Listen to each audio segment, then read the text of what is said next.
கூட்டாரில் மதுபான சங்கம் தட்டுக்கடையை அடைத்து சேதப்படுத்திய பின்பு பணத்தையும் அபகரித்து சென்றதாக கடை உரிமையாளர்.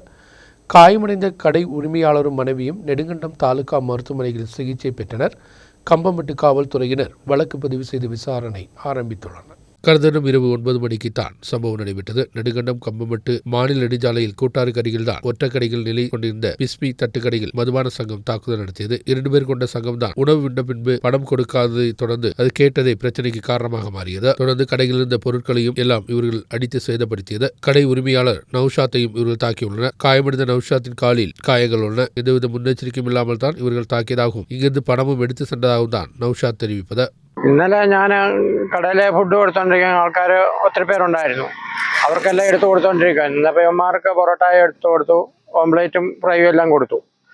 ഇവന്മാർ കൈയെല്ലാം കഴുകിയിട്ട് പൈസ തരാനായിട്ട് വന്നിട്ട് പൈസ തന്നില്ല. പിന്നെ നമ്മളൊന്നും പറഞ്ഞ് നമ്മൾ വേറെ ആളിന് ഭക്ഷണം എടുത്ത് കൊടുത്തോണ്ടിരിക്കുമായിരുന്നു. എന്നിട്ട് ഇവന്മാർ ഞങ്ങളെ അടിച്ചിട്ട് നമ്മുടെ സാധനങ്ങൾ മൊത്തവും നഷ്ടപ്പെടുത്തി കളഞ്ഞു. ഫ്രൈ ഐറ്റങ്ങളെല്ലാം മൊത്ത സാധനങ്ങളും അടിച്ചു പറിച്ച് കളഞ്ഞമാര് മുട്ടയും സർവ്വ സാധനങ്ങളും നഷ്ടപ്പെടുത്തി കളഞ്ഞു. கணவனை தாக்குவதை பார்த்து தடுப்பதற்கு சென்ற மனைவி ரெஜினா பிபியும் தாக்குதல் சங்கம் கொடூரமாக தாக்கியுள்ளது. അച്ഛനെ അടിക്കുന്ന കണ്ടുകൊണ്ട് ഞാൻ പിടിച്ചു മാറ്റാനായിട്ട് പോയപ്പോഴത്തേക്ക് എന്നെ ചവിട്ടി താഴെ ഇട്ട് ഞാൻ കസേരയിൽ നിന്ന് താഴെ വീണു. എൻ്റെ കാല് പിടിച്ച് ഞാൻ അവിടെ വീണു. ഒരു തരത്തിലും ഞങ്ങളെ ജീവിക്കാൻ സമ്മതിക്കത്തില്ല. നേരത്തെ ഇതിന് മുമ്പ് ഇതുപോലുള്ള പരിപാടി ഇവന്മാർ നടത്തിയിട്ടുണ്ട്. മദ്യപിച്ചിട്ട് തന്നെയാ, രണ്ടുപേരും മദ്യപിച്ചിട്ട്.